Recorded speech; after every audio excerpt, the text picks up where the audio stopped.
Hello, everybody. My name is Dan Scabellin, and as you know, um, the top 5 weekly episode that was supposed to be scheduled for today is kind of in limbo because the movie that it was based on has been moved to the second week of April or something like that.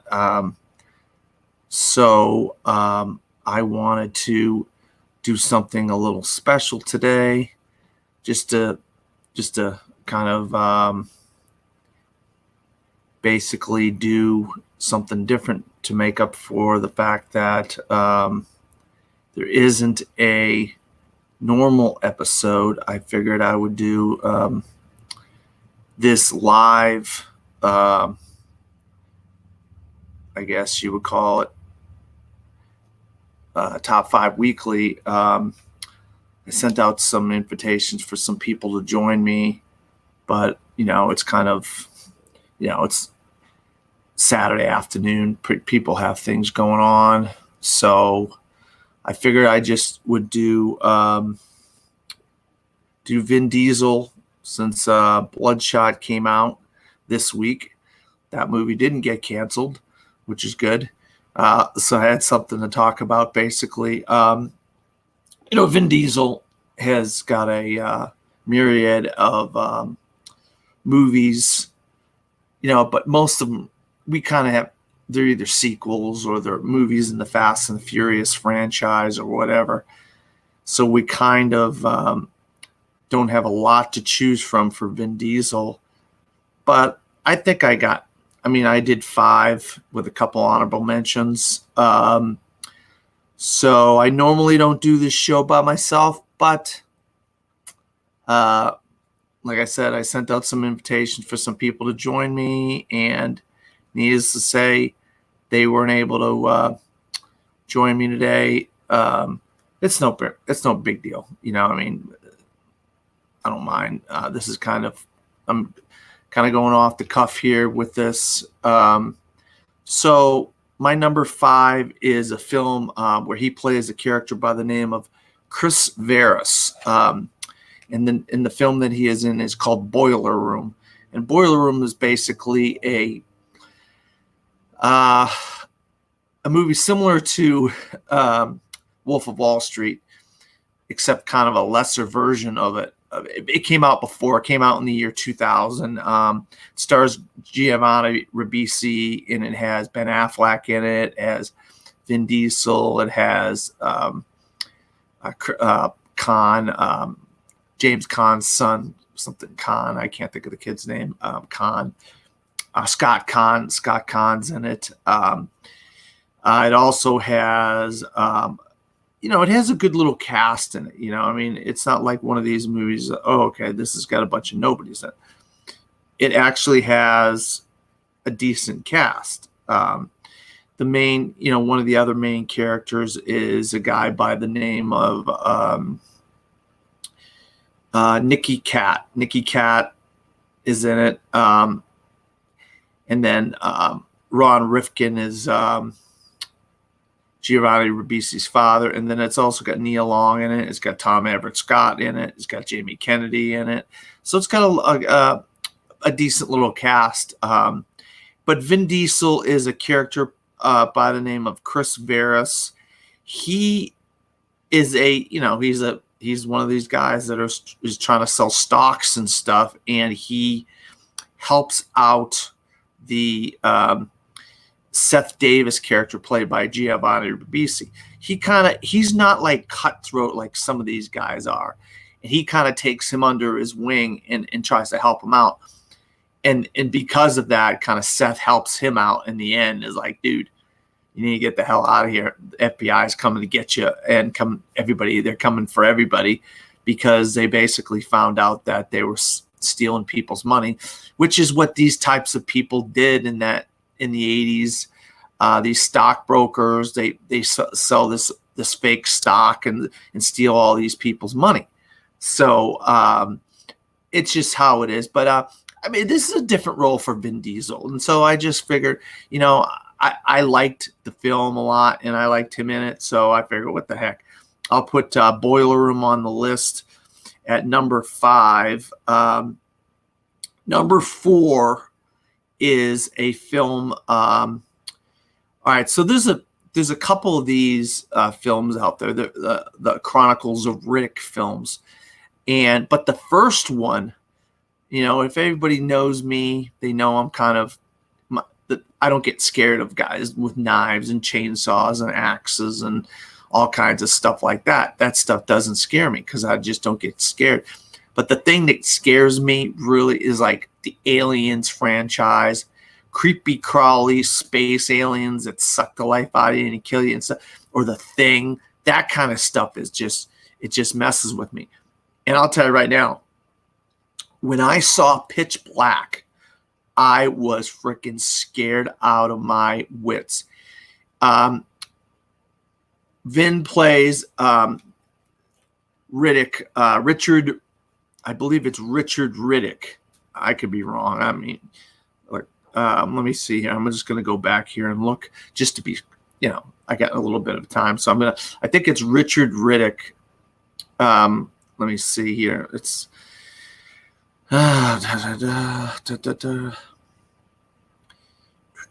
Richard Riddick. Let's see. I think it's Richard Riddick. Let's see here. Richard B. Riddick. Yep, Richard B. He's a prisoner, and he's on a spaceship and they crash land on this planet that has 2 suns, and you have Radha Mitchell as Carolyn Fry. You got Cole Hauser as William J. Johns. You have Keith David. He's like a soothsayer kind of a guy. Abu Aman al-Waladi. You also have Louis Fitzgerald as Paris P. Olivey. You got a lot of people. Claudia Black as Sharon Shaza Montgomery. Rihanna Griffith as Jack. So you got a bunch of people in this. But Riddick is basically a prisoner of this ship. And when they crash land, they're in trouble. But what they don't know is there is a what's called a we call where the sun blocks out the moon blocks out the sun, an eclipse. And every so many years this eclipse comes and it blocks out the suns. They block each other, and these flesh-eating creatures come out and hunt. And these guys landed on the wrong planet. Let's suffice it to say they landed on the wrong planet. And Riddick we know there's a sequel. We know that he's alive, so we know what happens at the end of the movie. But it is a scary, scary, scary movie. And I'll tell you right now, if you like aliens and you like creepy crawly critter movies, sci-fi, then Pitch Black is for you. They go the next level with the Chronicles of Riddick. It's kind of like a little bit over the top, if you ask me. But a decent, actually a really fun. I mean, if you like that kind of horror, Pitch Black is the film for you. That is oh God, I can't even imagine those critters right now. I'm thinking about it and I can't even imagine those critters because I hate them type of critters. Now, I was thinking really hard about, doing a top 5 and what Vin Diesel films I would put on the list. And I thought about it and I thought about it. It took me a while, and I really wanted to do justice by his career. So I thought, I know he only says the words, "I am Groot," but I like his arc as a character in the film. And so I decided to go with Guardians of the Galaxy, and I like where he's going as a character, the character of Groot. Even though he says only 3 words, "I am Groot," I thought what he did was selfless at the end of the movie and helping save everybody by the end of the movie and stuff like that. And his relationship with with Rocket in Guardians of the Galaxy is fantastic. And there's some cool action scenes with his character and stuff. So I wanted to put in Groot. I was like debating whether I should have put in Groot or not. And I decided to put in Groot at number 3 on my list. I mean, he does, when he, in the sequel, he's not much. He's dancing at the beginning. He's kind of like a snot-nosed, kind of a pain in the ass teenager type of character in some of the other movies that he's in, like Avengers, Infinity War, or Endgame, or whatever. But I think the best of all the Groot films is the first Guardians, and he really has an arc of a character, and it shows his relationship with Rocket and stuff. So that's why I put Groot in there at number 3. Number 2, I didn't want to put in all the Fast and Furious films. I could have put in like 4 of the Fast and Furious films, and so I was like, oh well, I don't want to put in all the Fast and Furious films. So I just wanted to pick one, and I thought the arc of the character, dealing with some of the stuff that happened within the film, dealing with the brother of Owen Shaw, what's his face, Luke Evans' character. His brother comes to deal with those guys, and that's Jason Statham in Fast and the Furious 7. And so I was just like, well, I really liked where the arc of the character went in Fast and the Furious 7. I thought there was a lot that he was dealing with. So I decided to do Fast 7. I could have done Fast 5, or Fast 6 or whatever. But I just felt like dealing with Brian's death and having Deckard Shaw, the brother of Luke Wilson's character, come back, and they had it was a pretty crazy stuff that they were going through in Fast 7. But emotionally, I thought Dom was going through a lot in Fast 7. So I decided to do Fast 7, and I didn't do any of the other Fast and the Furious films because I only wanted to do one. You could have done every one. Oh, top 5 Vin Diesel. Oh, Fast and Furious 4, 5, 6, whatever. I just wanted to do one. I wanted to kind of shed some light on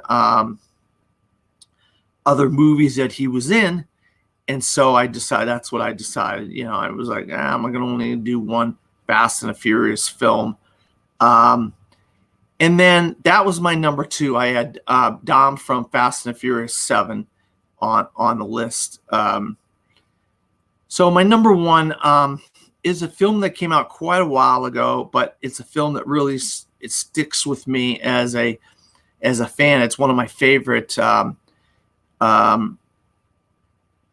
animated films, and I really love the animation style. It's basically the story of a boy who finds a giant robot in Maine in the 1950s, and the boys, it's this animated adaptation of a Ted Hughes Cold War fable. A giant alien robot played by Vin Diesel crash lands near the small town of Roswell, Maine in 1957. Exploring the area, a local 9-year-old boy, Hogarth, discovers the robot and soon forms an unlikely friendship with him. When a paranoid government agent, Kent Mansley, becomes determined to destroy the robot, Hogarth and Dean McCopp and Henry Connick Jr. must do what they can to save the misunderstood machine. And this is by Brad Bird, director of The Incredibles 1 and 2, Mission Impossible, Ghost Protocol. I'll tell you what, I love the animation in The Iron Giant. I love the story. It has a lot of heart to it and a lot of emotion to it. And Vin's kind of playing a voice. It's similar to Groot, I guess. It's a similar voice to Groot, but he's got more dialogue. He's got more dialogue, and he's got more where he's interacting with with Hogarth and stuff like that. And I think maybe that's where they got it. Why they got him for Groot? Maybe they thought, well, this guy's got some emotion to him, and he can really do something with not a lot of dialogue. And so that's where, I am Groot, but he has a lot more dialogue in the Iron Giant. But I think it's more of a heartfelt story. It has a lot of emotion. It has a lot of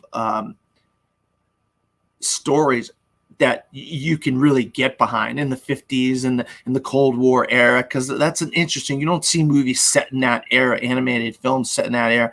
And Brad Bird, what a fantastic job directing this film. I mean, I think it's a beautiful film, and so I put the Iron Giant, Vin Diesel's the Iron Giant, in as my number one. I would have to say it's definitely my favorite Vin Diesel movie. I do have Triple X, the first one. The first one's like a guilty pleasure, honorable mentions, my honorable mentions. The first Triple X is kind of like a guilt. They go off the frickin' rails with the third one, which is ridiculous. I mean, it's just another one that's kind of a guilty pleasure. The rumor has it there's going to be a sequel, The Last Witch Hunter. Trying to do something different. He was just trying to do something different with his career, not do the same thing over and over again. Vin Diesel. Chronicle of Riddick. I do like the sequel, but I don't like it as much as the original. I do like the sequel, Chronicles of Riddick. That's the sequel of Pitch Black. He's also a character in a very, very good movie called Saving Private Ryan. He plays a character by the name of, let me see here, Private Caparzo. And he has a nice little arc in the middle of the film. A bunch of, it's like Saving Private Ryan's got like this all-star cast of people. And one of them, in their first role ever, I believe it's his first role ever, is Saving Private Ryan. So if you want to see